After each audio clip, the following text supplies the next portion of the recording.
Castellanos. Castellanos. Perdón. Hola, ¿qué tal? Buenas tardes, gusto en saludarlos.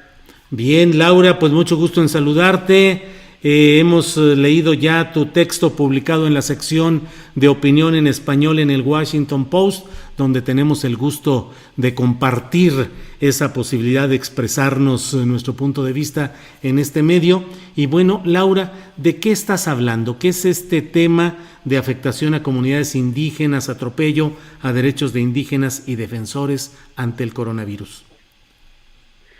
Pues sí, Julio, mira, esta pandemia lo que nos ha mostrado a la sociedad mexicana es pues el nivel de desigualdad.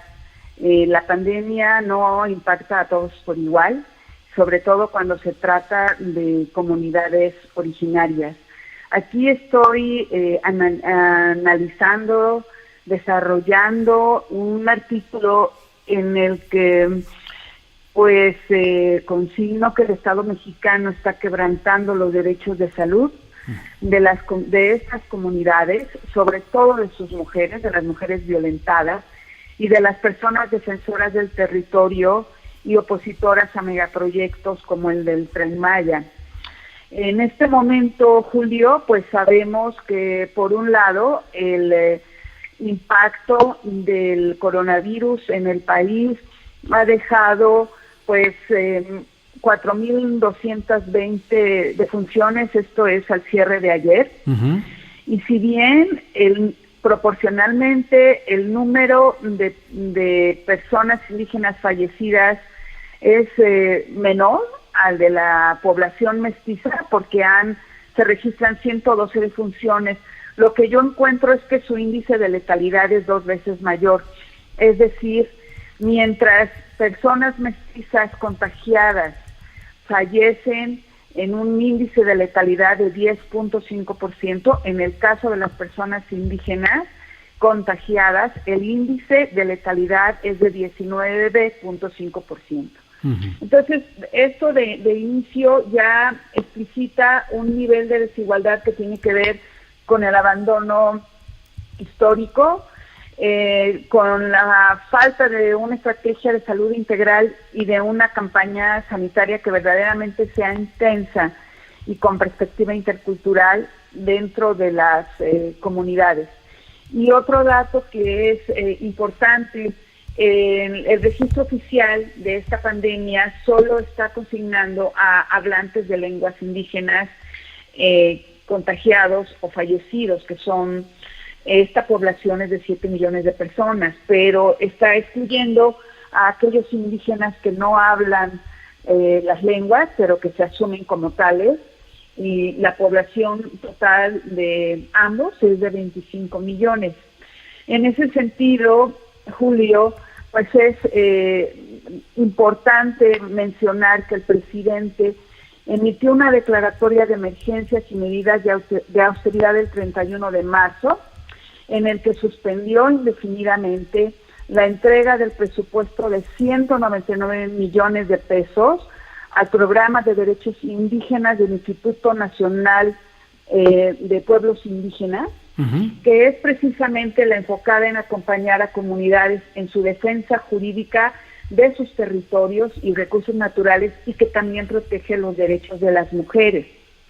Y es por eso que la Red Nacional de Casas de la Mujer Indígena, que integra a 34 casas que pueden estar en los lugares más remotos de este país, que pueden ser el único espacio de atención a la salud y de acompañamiento jurídico y emocional a mujeres violentadas durante el confinamiento, pues está suspendido su presupuesto, y están elaborando con carencias. Algunas casas han cerrado, uh-huh, y otras están dando refugio a mujeres indígenas violentadas en medio de la precariedad, o no pueden asistirlas, solo dan un servicio a través de la línea telefónica, pero pues como sabemos, mucha población indígena no tiene acceso a este servicio.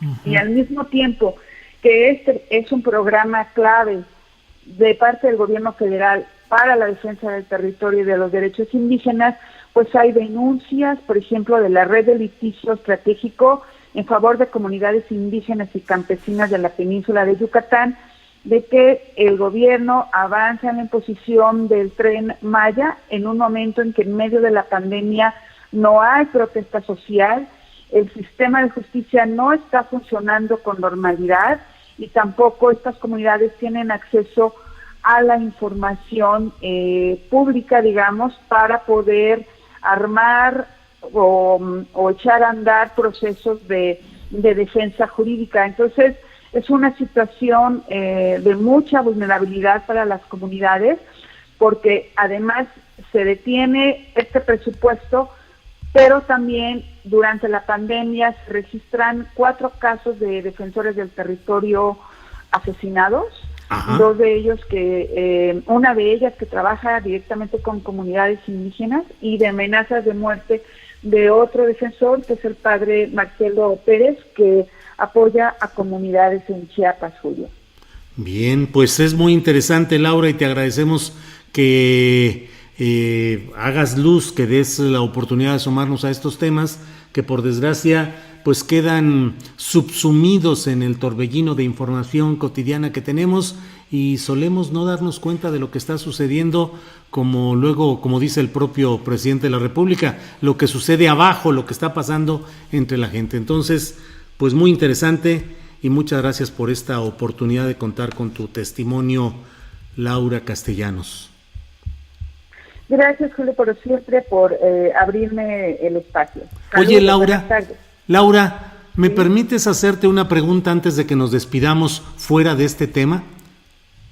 Sí, claro.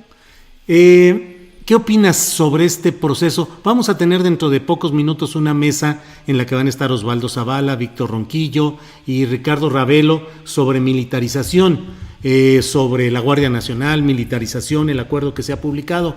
La verdad es que yo respeto, valoro, aprecio mucho tu experiencia, tu conocimiento y tu dedicación al ordenamiento de información respecto pues a movimientos de guerrillas, subversivos, de oposición al sistema, la lucha armada. ¿Crees que con esto que se está acordando o dando a conocer ahora, que ya estaba aprobado por el Congreso anteriormente, se aumenta el riesgo de la militarización en México o que no se aumenta ese riesgo? Pues, Julio, es, digamos que oficializar la militarización del país. Eso, digamos, es algo que ha estado sucediendo y que lo único que va a detonar son procesos de radicalización en un país en el que, lo he dicho en otras ocasiones en tu espacio, se multiplican las resistencias en contra de megaproyectos, en un país en el que se aprovecha esta pandemia para imponer no solo el Tren Maya, sino también el corredor transísmico que va a unir industrialmente a ambos océanos. Entonces es una situación muy delicada que en un contexto así, en el que, por ejemplo, ayer estaba a punto de resolverse por parte de la Suprema Corte de Justicia de la Nación una iniciativa de ley de un ministro que prácticamente va a anular los derechos indígenas sobre sus territorios para decidir de proyectos extractivos de empresas, pues que se anuncie esta militarización. Yo lo que veo, Julio, es con preocupación este escenario, sobre todo, como tú dices, de pronto vemos los temas desde la comunidad o desde el confinamiento de nuestros hogares, pero este país es más que las ciudades y hay una vida comunitaria, una vida indígena, afromexicana, de resistencias que se han ido radicalizando y que en esta pandemia están viendo impedidos el ejercicio de sus derechos. Encima de eso, estamos agravando la militarización del país, pues Julio, yo no veo cómo esta militarización pueda garantizar el respeto de esos derechos si hay una imposición de megaproyectos, de abandono, de suspensión de programas indígenas en este momento y al mismo tiempo pues la respuesta ante los altos índices de violencia organizada en el país, pues es la misma fórmula de los gobiernos anteriores, del de Peña Nieto, del de Calderón, la misma fórmula que vimos que no funcionó y que solo trajo más violencia al país, Julio. Híjole, pues Laura, la verdad es que no me quise quedar con la tentación de preguntar tu opinión, que sabía que iba a ser muy clara y muy definida sobre esto. Gracias, Laura, por esta oportunidad. Un abrazo, Julio. Gracias a Laura Castellanos. Gracias. Miriam